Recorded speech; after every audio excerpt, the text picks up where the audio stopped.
Potomac River, Virginia, October 30th, 2018, 7 p.m. What the fuck we doing here, Pat? Do I look like I know, man? Replied Pat. Pat was a lanky blonde man with eyes as green as emeralds and with a constant look of confusion on his face.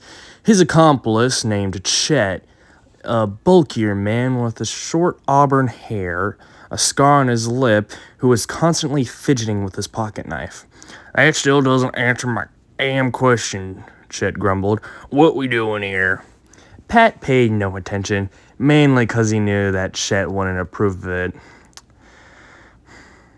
After a few more minutes of trudging through the knee-high brambles and grasses, Pat replied, Well, I guess I know something. We're here 'cause I lost a bet and I have to get a souvenir from one of the abandoned shacks along the water, he said while not revealing the full truth.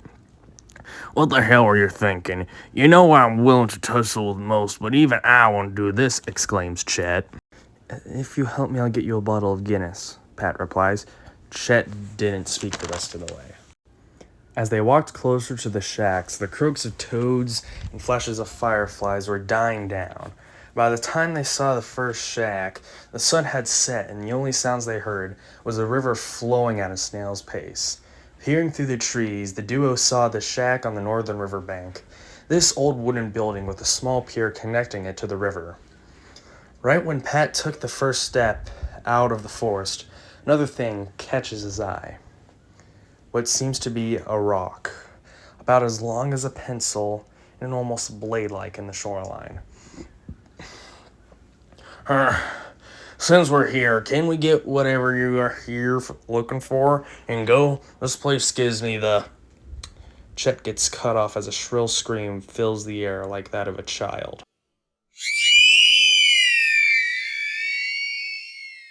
Without exchanging words, they make a rush to the shack for the comfort of at least having walls. When Pat got to the door, he was surprised to see that it was unlocked. As he opened the old door and hearing its rusty hinges, Pat saw a mess of antlers, nets, and bullet casings, rifles, fishing rods, and blood. Since the door has no lock, Chet takes a chair and jams it under the doorknob, then turning around to face Pat, saying, Okay, no more dodging the question. What we doing here? Pat sighs. Well, you know the Chad? The quarterback? Yeah.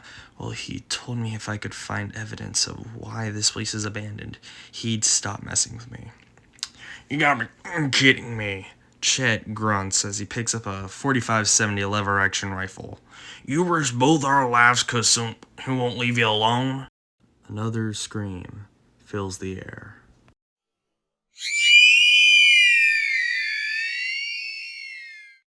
Look, I'ma find whatever's making that ruckus. You find what you're looking for. Chet then loads a couple rounds in the rifle, moves the chair from the door, and sets out into the forest, with the waning gibbous moon to light his way. Right after putting the chair back, Pat starts to check for anything unusual in the room using his phone, his flashlight. Almost immediately, something catches his eye. A feather that shimmers iridescently when exposed to light, and right next to it, what looks like a bone from a human finger. Standing up to look around the rest of the room, he looks around to the forest on the southern shore, where he sees, rustling in the vegetation, two eyes, shining in the moon's light, standing well above human height. Two gunshots break the silence within the air. Chet felt like a mere 15 minutes was 5 hours in this dense forest.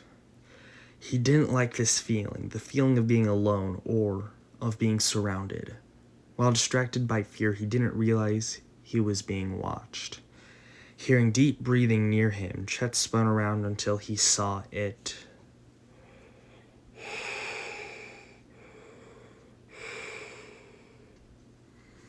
A creature standing nearly 7 feet tall with a body longer than a Ford Expedition, eyes like a hawk, a boxy skull with a maw filled with dozens of pencil-sized blade-like teeth, staring right at him. Out of fear and panic, he fires 2 rounds at the beast.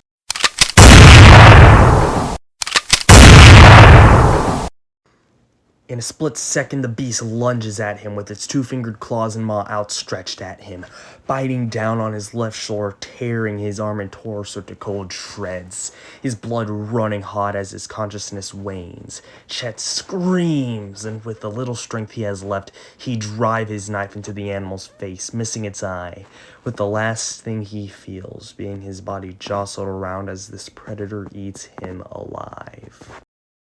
Pat looks as the creature on the shore exposes itself to the moonlight. Its head is rectangular with a small 6-point ridge on its snout, a large brow horn over each eye. The mane of the beast is long and iridescent, almost like a war chief's headdress.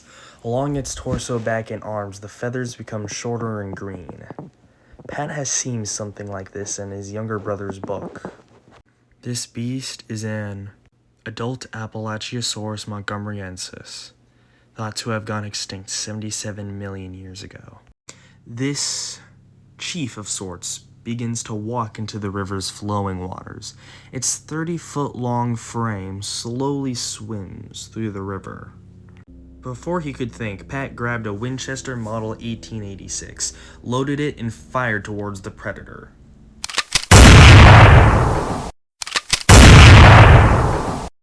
But as the bullet struck the beast's hide, it seems as if he was merely throwing pillows as its pace increased. With no other options, Pat pulls out his phone and dials 911. "Hello, 911, what's your emergency?" Yes, my name is Pat William Jones, and I'm in a shack on the Potomac River, just south of Alexandria, Virginia, and... Pat stops as he sees another Appalachiosaurus. This one, a 21-foot-long juvenile emerging from the forest behind the shack, with a fluffy brown-green down beginning to shed into adult feathers, along with a knife, Chet's pocket knife, lodged in its skull. "Yes, you were saying?" the operator politely asks. My friend has been killed and I'm stuck. Bring help now!"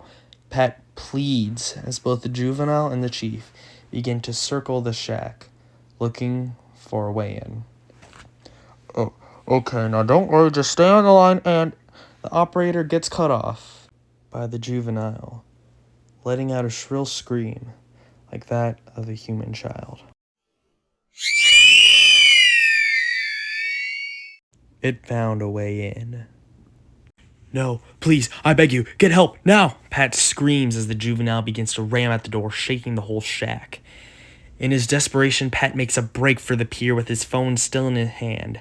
But before he can even go 5 feet across it, the chief closes its jaws on his torso, tearing flesh and shattering bone. His lungs have been pierced. Behind him, the juvenile finally breaks into the shack and walks to the pier ready to feed. The chief lets go of Pat, looking, staring at him with its hawk-like eyes, the way an old soldier looks at a POW, prisoner of war.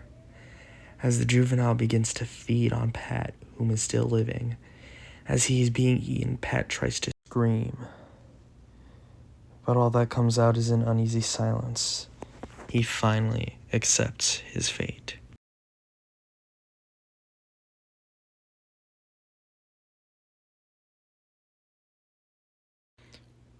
When first responders finally arrived, all they found was Pat's phone and a feather, iridescent in the light and long like a war chief's headdress.